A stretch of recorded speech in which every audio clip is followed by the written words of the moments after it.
맛도 좋고 몸에도 좋은 공주 알밤 찹쌀떡. 드디어 이제 햇밤이 나올 시기가 됐습니다. 햇밤. 네. 아이고 그래요. 가족들과 맛보시라고 4더하기1 행사. 네. 4+1 행사를 진행 중입니다. 공주 알밤 찹쌀떡 4박스를 주문하시면 추가로 1박스를 증정합니다. 네. 구매하실 분들 서둘러 주문하시기 바랍니다.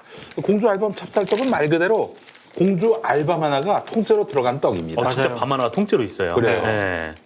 이게 무슨 뭐 밤을 그냥 뭐 쪼개가지고 갈아가지고 아니야. 있는 그대로 하나를 딱 넣었어요. 반부스러기가 들어간 떡이 아니라 말 그대로 한 알이 통째로 들어간. 예, 한번 뜯어볼까요? 해체해 볼까요? 네. 예, 해체를. 아이고 이게 찹쌀이 섞여 들어갔는데. 쫀득쫀득하네요. 아이고 세상에. 자 보십시오. 저 공주 밤 하나가 통째로 들어간 떡입니다. 반부스러기가 아니라. 이제 늘 설명드렸듯이 공주 알밤 찹쌀떡은 공주시에 의해서 특허청 상표 등록이 돼 있는 상품입니다. 네네. 특허청은 공주밤을 쓰는 경우에만 상표를 인정한다고 돼 있어요. 그러니까 뭐 중국밤이 들어갔다든지 이러면 이제 공주시장이 이제 법무부 장관에 이제 임명이 되는 거예요. 그런 가혹한 일을. 그래서 한 달 동안 존나게 털리는 거예요. 예. 그러기로 했어요 이제 네. 공주시장이. 예. 하여튼 가혹하네요. 뻥을 치면 그땐 응징을 받기로 했습니다. 네. 검찰 수사 받고. 예, 그렇습니다. 딸까지 다 털리고. 예. 자녀의 생활 기록부를 제출해야 합니다. 그렇습니다. 네. 그렇기 때문에 이 공주시장은 자기 자존심과 운명을 걸고 이것이 진짜 공주밤임을 입증할 책임이 있는 것입니다. 그래서 아주 엄격한 관리라는 점 여러분들께 말씀을 드리고요.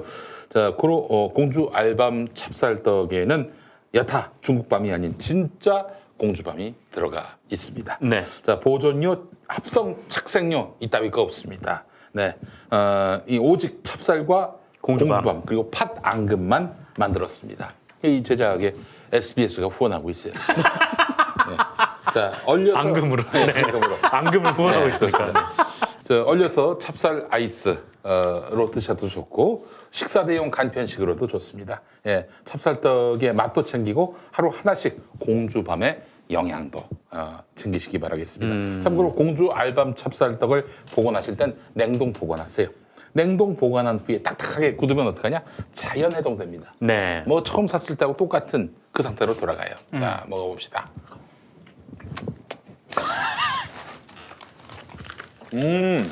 이거 오랜만에 먹네요. 야, 맛있네 진짜. 네. 오늘 댓글 반응이 보통 광고 막 하라 그러잖아. 근데 오늘은 유난히 그만 쳐먹으라. 지금 많은 분들이 날카로워요, 지금. 웃겨가지고 예. 못 먹겠다. 그래요. 자, 정상근 기자님. 네. 네. 저는 아까 잠깐 얘기 나왔던 이 피의사실 공표에 대해서 좀 집중적으로 좀 얘기를 해볼까 예, 하는데 예. 그 전에 오늘 중앙일보에서 이런 보도가 났어요. 그러니까 네. 본격적으로 말씀드리기 전에 이 기사부터 좀 먼저 말씀드리면 이 중앙일보 기사 제목이 검찰 겨눈 4발 모두 오발탄 민주당 피의사실 공표 B급 네, 이라는 제목이었는데 임장혁 기자라는 사람이 쓴 그 기사고요. 사람 변호사인가 그래. 그렇군요. 이 핵심 내용은 그 여당이 주장했던 검찰의 피의사실 공표 이 모두 사실이 아니었다. 뭐 이런 내용입니다. 사실이 아니었다고 단정을 했어요? 네, 사실이 아니었다. 용감하네. 용감한 기자네. 아니 뭐 지금 검찰로부터 뭐 피의 사실을 공표받았나? 뭐 어떻게 집이 하나? 보기엔 아니더라.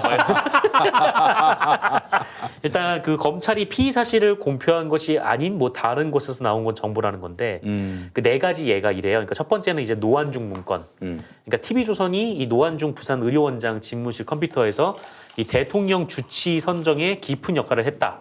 이런 내용의 문건이 나왔다고 보도를 했는데 이게 노환중 원장 압수수색 후에 나온 기사여가지고 요거는 빼박 피의 사실 공표다. 이렇게 좀 얘기가 나왔었죠. 근데 이 TV조선 해명을 보니까 이 TV조선이 압수수색 종료 후에 허락을 맡아서 이 사무실에 들어갔더니 이 바탕화면에 해당 문건이 있었다. 네, 이런 핑계를 대지 않았습니까? 네네. 그렇기 때문에 중앙일보 이 기자는 이거는 이제 민주당이 헛다리 짚은 거다 이렇게 주장을 했어요. TV조선이 이렇게 해명을 했기 때문에 네. 민주당이 헛다리 헛다리 짚었다. 짚었다. 딴 거 없어요? 딴 거 없어요. 딴 거. 기사 굉장히 쉽게 없었어. 쓴다. 네. 야. 찹쌀떡 하나 있는데. 그래서 제가 이분야 전문가 한 분하고 좀 통화를 해봤는데 이건 기술적으로 불가능하다라는 게 이 전문가분의 아 그래요? 예, 우리 저 주장이셨어요. 정상근 기자가 이 관훈 라이트 클럽을 위해서 취재를 한 겁니까? 네. 오, 시키지 않았어? 그런 얘기 왜? 오늘이 마지막이야. 아까 시키던데? 예. 아 좋습니다. 예. 네. 그러니까 이게 뭐 물론 이런 경우는 있어요. 근데 바탕화면에 그냥 떠 있었던 거예요. 예. 떠 있던 거를 TV조선이 훌쩍 보고 갔을 가능성이 있죠. 예. 이 경우 굉장히 가능성이 낮긴 하지만 어쨌든 가능성은 가능성이니까. 그렇지. 10,000분의 1이라도. 예. 그런데 이제 이분의 얘기는 그래요. 그러니까 TV조선이 이 보도를 하면서 넣은 대목이 있습니다.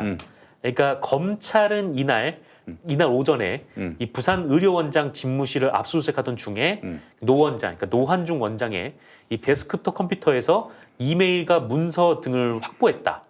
그리고 가장 중요한 대목, 이 가운데 한 문건에서라는 대목이 있다는 거죠. 네. 여기가 진짜 중요한데 음. 이분 얘기는 이 전문가분의 얘기는 네. 검찰이 압수수색을 하면은 네.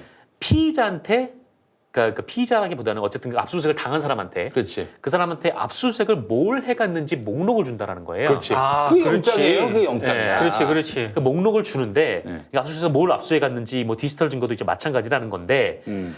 그러면 이제 노환중 원장, 검찰 이 목록 둘밖에 모른다는 얘기죠. 그렇죠. 그러니까 바탕화면에서 그 문건을 봤을 수는 있어요. 근데 이 문건이 압수된 문건 중에 하나라는 걸 어떻게 알았냐는 거죠. 그러니까 노환중 원장이 검찰이 와서 나 이거 압수해갔다 막 이렇게 얘기했을 리는 만무하고. 아하. 예. 그리고 또 변호의 이제 상당한 부분이기 때문에 상당히 중요한 부분이기 때문에 뭐 TV조선 기자한테 이 목록을 보여줄 리도 없다라는 거죠. 그러면 이제 TV조선은 이 목록을 누구한테서 입수를 했길래 이 목록 중에 하나였다라고 보도를 한 건가? 그렇기 때문에 이거는 뭐 피의사실 공표의 가능성이 상당히 높다라는 게 이제 이분의 주장. 검찰로부터 정보를 받아서 네. TV조선이 보도한 것일 가능성이 높다. 네, 거의 뭐 확실하다. 뭐 그렇게 아하. 볼 수도 있다라는 건데 네. 중앙일보는 그게 피의사실 공표가 아니라고 보도를 한 거죠. 야. 근데 TV조선이 그렇게 해명했다고 뭐 엇나갔다 이렇게 단정하는 거는 진짜 너무 경솔한 보도다. 같은 편끼리 뭐 그렇게 서로 또 봐주고 밀어주고 그러는 끌어주고 거지 뭐. 도와주고 예. 하는 건데 예. 뭐 다른 것도 있습니다. 뭐 생활기록부, 이 조국 후보자의 딸의 생활기록부를 누군가 유출을 했는데 그거를 조회한 사람이 이 조국 후보자의 딸 본인 그리고 검찰밖에 없었다.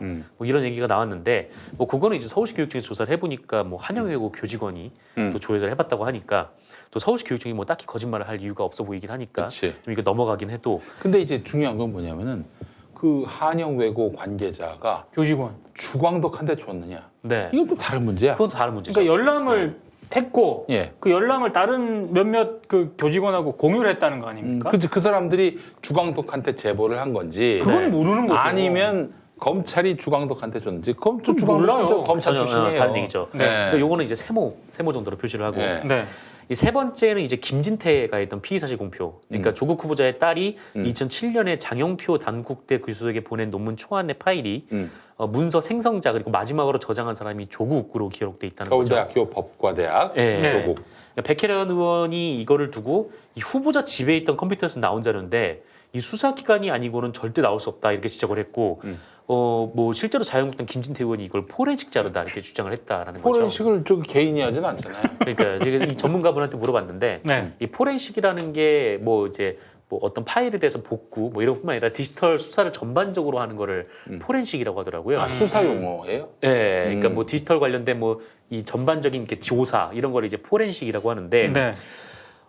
그런데 김진태가 대체 뭘 포렌식을 했다는 건가? 이 말 자체가 지금 어폐가 있다라는 겁니다. 그렇지. 아니 근데 그 집에 압수수색을 들어간 적이 없어요. 들어간 적이 없는데 네. 이럴 수는 있지. 예를 들면 온라인으로 이렇게 해킹을 해서 해킹은 안 되나?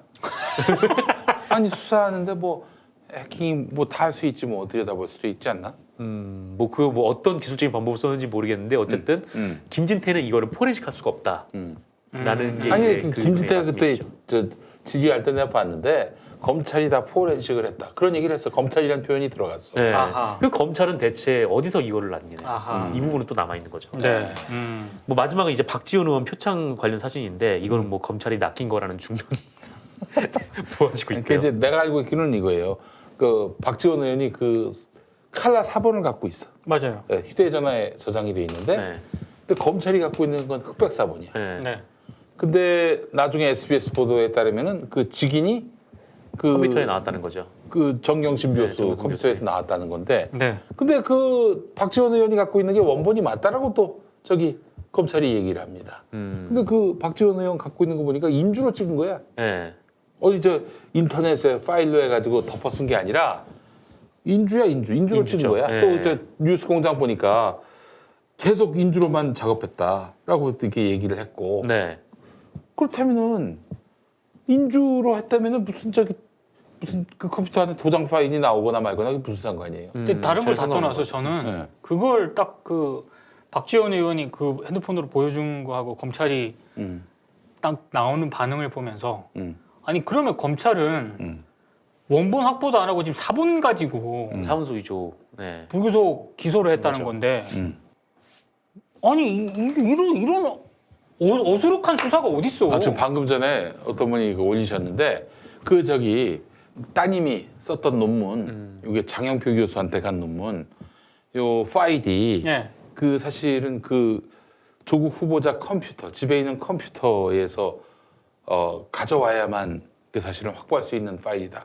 우리가 그런 식으로 얘기했잖아요. 네. 예. 그게 아니라 장영표 교수한테 그 파일이 갔을 거 아니야. 그럼 장영표 교수 압수수색했을 것이고 아, 그렇게 나올 그 수도 있겠네. 컴퓨터에서 나오는 거라면은 그 압수수색 누가 했어요? 검찰이 검찰이 했다고. 검찰이 했죠. 그럼 검찰이 그 자료를 확보해가지고 포렌식을 해가지고 그 정보를 김진태한테 줬을 수도 있는 거 아니에요? 그럴 수도 있죠. 네, 그러면 어쨌든 얘기가 피의사실 또 공표. 얘기가 피의사실 공표가 맞을 수도 있지. 네, 피의사실 공표가 맞을 수도 있고. 네. 어쨌든 뭐 그렇습니다. 중앙일보 보도에 대한 얘기는 그렇고요. 뭐 근데 이 중앙일보 보도에서 나온 피의사실 공표 외 말고도 뭐 SBS의 직인 보도라든지 뭐 지금 이제 피의사실 공표가 의심되는 보도들이 굉장히 좀 많죠. 좀 그런 상황이죠. 그래서 지금 사실 이 피의사실 공표가 뭐 한 건 한 건 나올 때마다 그냥 언론들이 그걸 잡고 그냥 기사를 이제 스트레이트로 써버리는 좀 그런 상황이 계속 이어지고 있는데. 네. 네. 그러면 이 피의사실 공표 때문에 좀 사실 문제가 한번 크게 된 적이 있었죠. 그 고 노무현 대통령 서거 당시에. 뭐 그때도 그랬는데 지금 언론이 과연 이제 변했는가라는 좀 차원에서 좀 과거에 이제 기사를 썼던 부분들, 그 언론에서 기사를 썼던 부분들을 좀 가져와 봤습니다. 그 고 노무현 전 대통령 사후 이 피의사실 공표에 대한 좀 보도가 좀 굉장히 좀 많았는데 2009년 이 서울신문 보도입니다. 이 제목이 검찰 수사관행 이것만은 고치자 피의사실 공표죄 유명무실이라는 제목의 그거 보도예요. 죄예요, 그거. 뭐 죄죠. 그거 하지 마세요. 뭐 이런 권고가 아니라 죄입니다, 그거. 그만 이렇게 아니라 예. 죄인 거죠. 여기서 이제 서울신문이 이렇게 써요. 이 현실에서 피의사실 공표죄는 죽은 법조항이나 다름없다. 이 형사처벌을 받은 검사나 경찰관을 찾아볼 수 없기 때문이다. 2005년 1월 이후 올 4월까지, 그러니까 2009년 4월까지 검찰에 접수된 피의사실 공표 사건 116건 가운데 기소된 것이 하나 없고 확인되는 대법원 판례도 없다. 검찰의 기소 독점주의가 불러온 패단이라는 설명이다. 네. 그리고 윤석열 그 검찰총장이 과거에 많이 했던 수법이라고 하더라고. 특수부 수사가 그 쉽진 않거든요. 쉽진 않죠. 그러니까 계속 그 피의자를 압박해가지고 자백하게 만드는. 그것도 고도의 수사 기법인데 그게 불법이라도 그거 포기하겠냐 이거야. 근데 이번에는 고도의 수사 기법이 아니라 그냥 쌍끌이로 한번 쫙 했다가 네. 뭐 하나 걸려라 뭐 이런 차원 아닐까요? 그러면은 저도의 네, 수사 저는 기법. 그렇게 봐요, 진짜. 고도가 아니라 저도의. 네. 네. 그리고 이 한국경제 2009년 5월 24일 보도입니다. 노무현 전 대통령 서거 검찰 수사 네 가지 아쉬움이라는 제목의 기사인데 이런 제목이 나와요. 법조계에서는 검찰이 빨대를 통해 그러니까 언론사랑 연결돼 있는 검사라는 의미죠. 노무현 전 대통령의 피의사실 수사 과정 내내 흘린 것은 단순한 망신주기를 넘어 불법 행위라고 지적하고 있다. 지난달 22일 박연차 전 태광실업 회장이 노무현 전 대통령에게 2006년 이 회갑 선물로 억대 명품 시계를 건넸다는 한 TV 뉴스의 그 SBS죠. 대표적 사례다. 뭐 이런 내용이 있었습니다. 네. 한국경제 보도가 이랬습니다. 이번에는 2009년 5월 27일자 이 서울신문 보도입니다. 이 정권이 바뀐 지 1년 만에 관례처럼 전 정권에 대한 강도 높은 사정 수사가 시작됐고 언론사는 속보 경쟁에 달려들었다. 검찰의 입에서 나온 말이면 다른 확인도 않은 채 그대로 기사를 써내려갔다. 언론은 검찰의 피의사실 공표를 부추겼고 검찰은 못 이긴 척 혐의를 흘려줬다. 뿐만 아니라 언론은 도덕성에도 상처를 주는 독한 말들을 내뿜어댔다. 힘을 잃은 세력을 마음껏 비난할 수 있다는 공식에 따랐다. 그래서 정치적 타살이라는 이야기가 나온다. 네. 네. 이게 언론의 보도였습니다. 네. 과거 이제 언론의 보도였어요. 이번엔 경향신문입니다. 올해 2월 9일자고요. 이거 올해 나왔던 기사입니다. 제목은 검사가 피의 사실 공표죄를 언급할 자격이 있나 였고요. 이처럼 우리 헌법은 철저히 무죄 추정의 원칙을 표명하지만 현실은 다르다.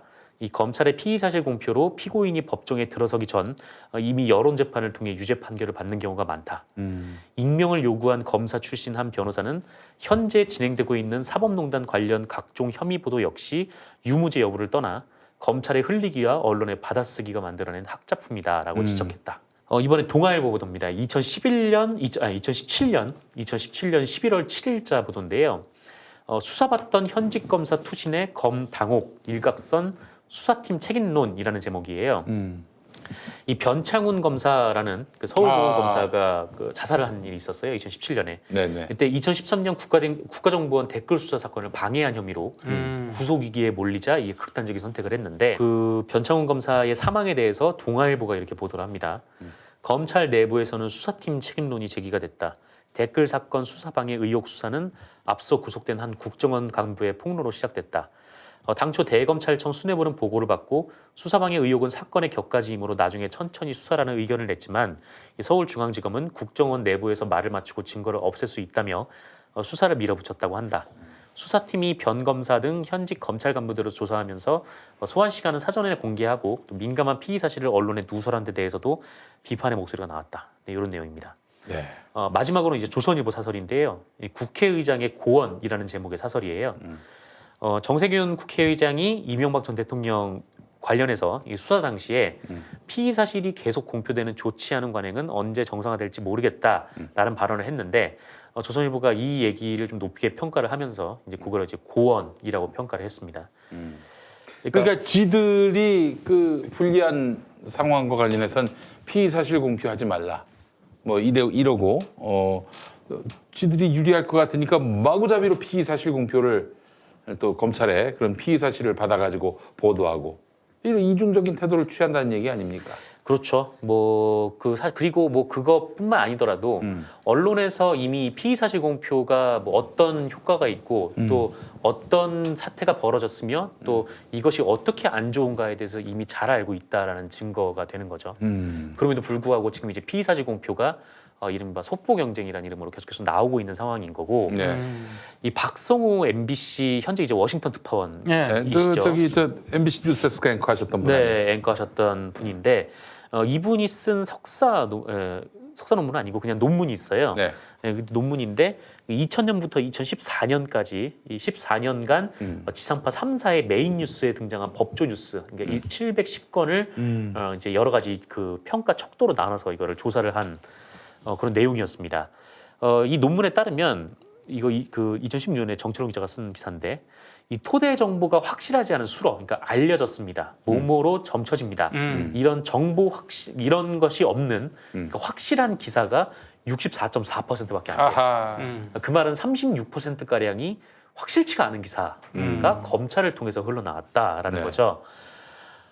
그리고 그 리포트당 평균 실명 취재원 수가 1.93명, 이 평균 익명 취재원 수는 0.55명인데 이 방송 뉴스 전체의 평균 실명 그 취재원이 2.03명이었습니다. 그보다 낮다라는 거죠. 이 법조 기자, 법조. 2명 얘기 듣고 기사 썼다는 얘기예요? 그러니까 평균적으로 이제 2명 정도 얘기를 듣고 기사를 쓰는데 네. 여기는 이제 실명 보도가 2명이 안 된다라는 얘기죠. 특히 이제 법조 기사 같은 경우에는.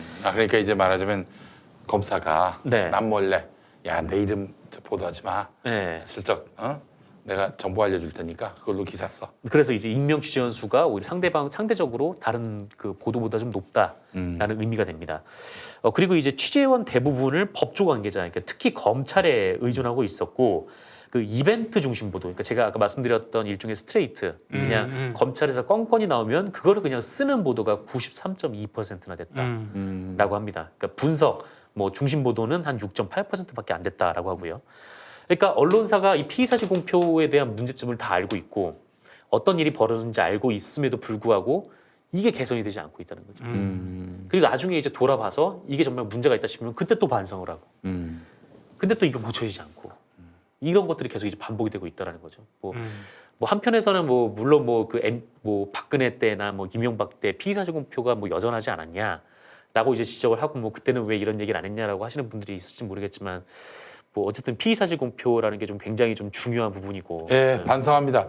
이제부터 안 할게요. 정말 안 할게요. 우리도 피의 사실 공표 우리에게 유리하든 불리하든 좋은 일이든 나쁜 일이든 앞으로 피의 사실은 듣지도 않고 인정하지도 않을게요. 예, 반성합니다. 이건 반성해야지. 예, 그래야 어느 누군가가 고리를 끊지 않으면은 이런 일들 계속됩니다. 예. 그 피의 사실 공표가 적용되는 현직 법상으로 적용되는 부분이 검찰이 기소를 한 단계 그때부터는 피의 사실 공표가 아니라고 해요. 그러니까 네. 뭐 그거 이제 그 법정이 넘어간 거니까 글쎄. 그 이후부터는 아닌데 그 전에 이제 피의 사실 공표가 가장 큰 문제점이 뭐냐면은 검찰이 자신의 유리한 정보를 조금씩 흘려가면서 이 수사에 대한 여론 방향을 바꾸고 그렇지. 있다는 거죠. 아주 논두렁도 마찬가지예요. 그 그렇죠. 논두렁 보도로 아 노무현 저 사람 나쁜 사람이네. 아주 치졸한 사람이네. 제대로 수사의 검찰 막 이렇게 되는 거죠. 그러니까 한마디로 노무현 전 대통령 때 왜 야. 검찰이 욕을 얻어먹었느냐? 예, 예. 기소를 할 거면 하고 안 할 거면 안 하고 이렇게 해야 되는데 계속 흘리잖아요. 언론을 통해서. 그러다가 지금 이거 진짜 나쁜 사실 그 놈들이죠. 이 박근혜 그 당시 이제 국정농단 당시에 이제 했던 것들을 쭉 보면은 거의 대부분이 검찰의 공식 발표였어요. 그러니까 네. 저는 검찰의 공식 발표까지는 좀 어느 정도 괜찮다. 저는 왜냐면은 이게 그 누구나 볼 수 있는 자리에서 그렇게 공표를 한 거고 그 이제 검찰의 의도가 아닌지 있는지 없는지는 이 언론이나 이제 대중들이 판단할 수가 있으니까 정확하게 딱 브리핑하고 이렇게 하지 않았습니까? 그런데 이제 누군가가 이제 그 언론을 통해서 실실 흘리는 거. 실실 흘리는 거 이거는 요거는 이제 진짜 안 되는 거죠. 좀, 네, 단속을 해야 되지 않나 네. 예. 그런 생각이 듭니다. 알겠습니다. 아, 피의 사실 공표 우리가 다시 한번 다 같이 고민해보고 내로남불이 되지 않도록 네. 우리만은 철저하게 검찰의 이런 농간에 휘말리지 않도록 애써야 될 것 같습니다. 그렇습니다. 예, 예. 자, 관훈 라이트 클럽 다음 주에 뵙도록 하겠습니다. 수고하셨습니다. 고맙습니다. 고맙습니다. 고맙습니다. 길